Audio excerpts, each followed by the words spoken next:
قرآن مجید کی فضیلت اور عظمت کے حوالے سے بات چل رہی تھی۔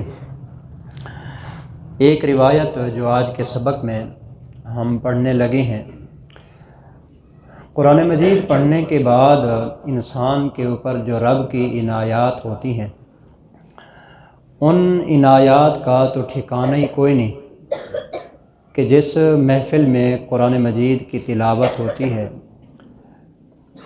اس محفل کو چاروں طرف سے اللہ کے فرشتے آ کے اپنے پروں کے اندر گھیر لیتے ہیں۔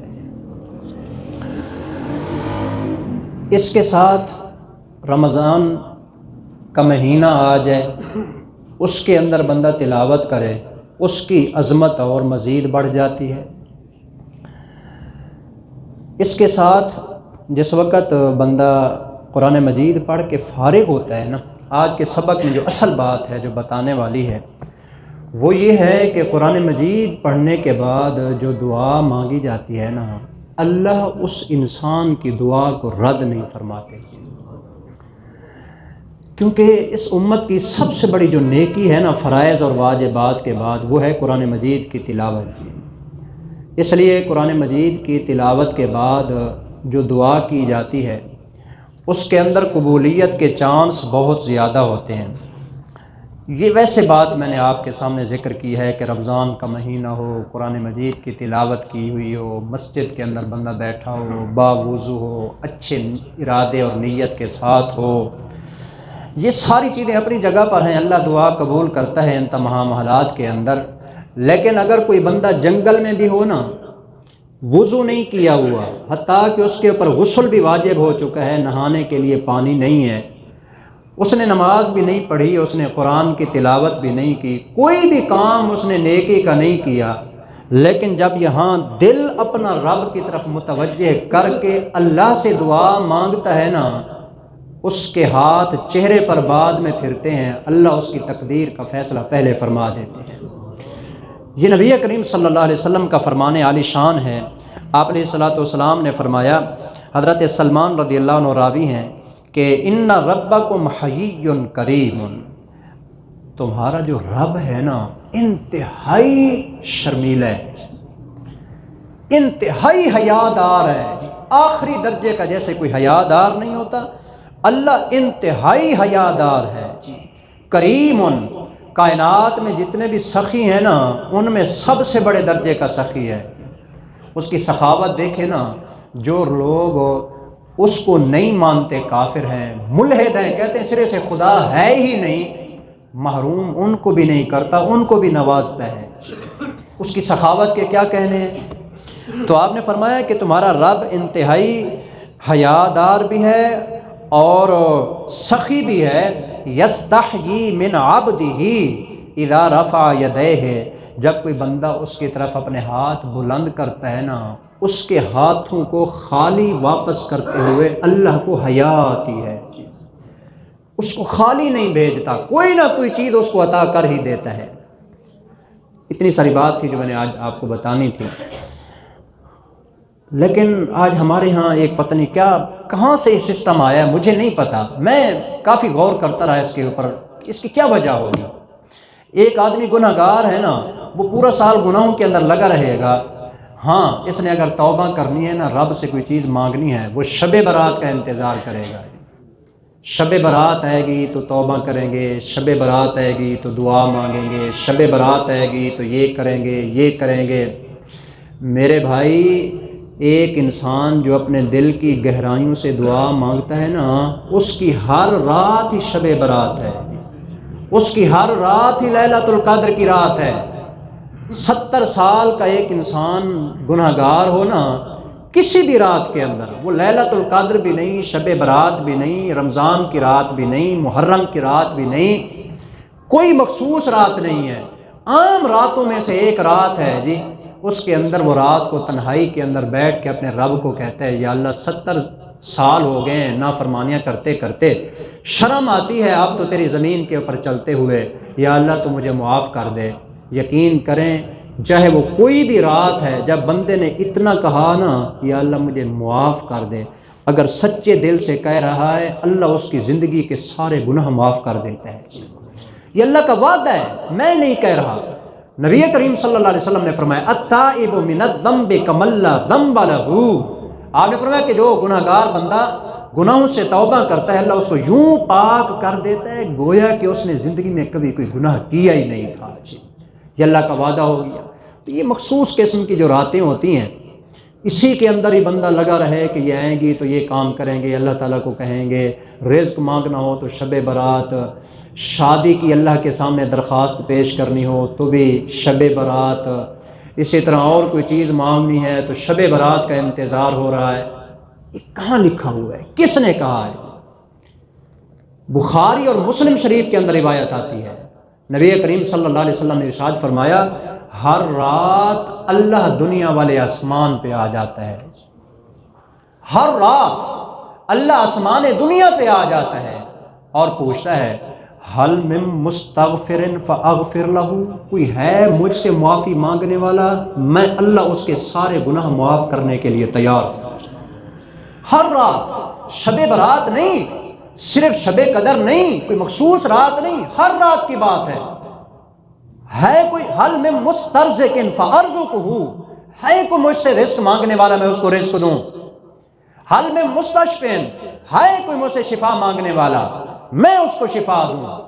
یہ اللہ کی طرف سے اعلان ہو رہا ہوتا ہے، اس وقت بندہ سو رہا ہوتا ہے، کہتا ہے کہ یا اللہ ابھی ضرورت نہیں ہے، شب برات آئے گی نا پھر آپ سے مانگوں گا میں۔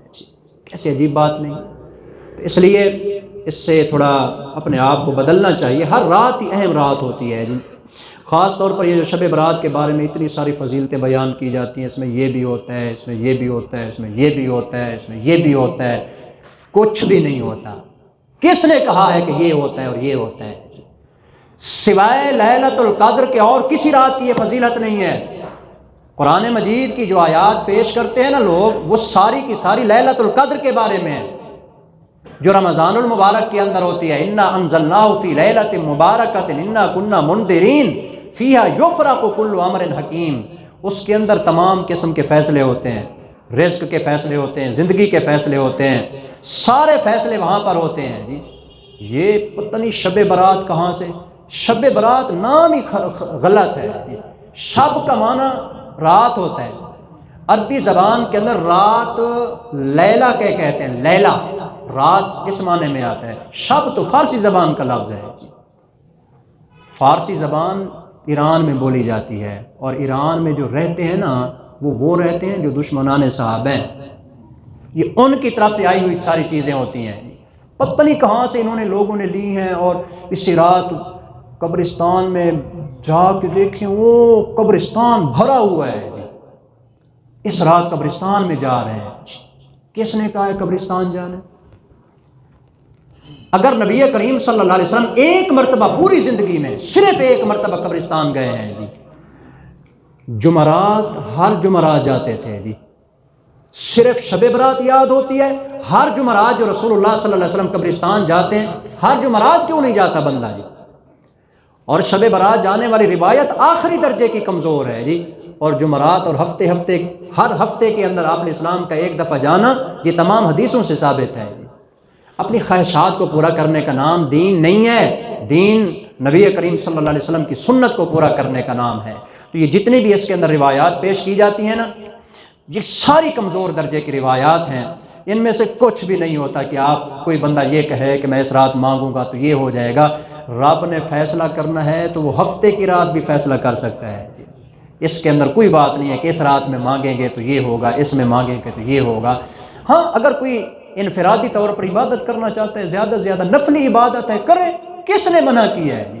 نفل عبادت ہے کرے جتنا کر سکتا ہے، لیکن اس کے لیے مخصوص عبادات لے کے آنا، یہ بھی کرنا ہے، یہ بھی کرنا ہے، یہ بھی پکانا ہے، یہ بھی کھانا ہے، ادھر بھی جانا ہے، یہاں بھی جانا ہے، اس کی کوئی حقیقت نہیں ہے۔ عام راتوں کی طرح ایک رات ہے، اسی کے مطابق اس کو گزارنا چاہیے۔ باقی اگر قسمت بدلنا چاہتے ہیں، رزق لینا چاہتے ہیں، اس کے لیے رب شب برات کا محتاج نہیں ہے، جس رات مانگیں گے وہ رب دینے پر قادر ہے۔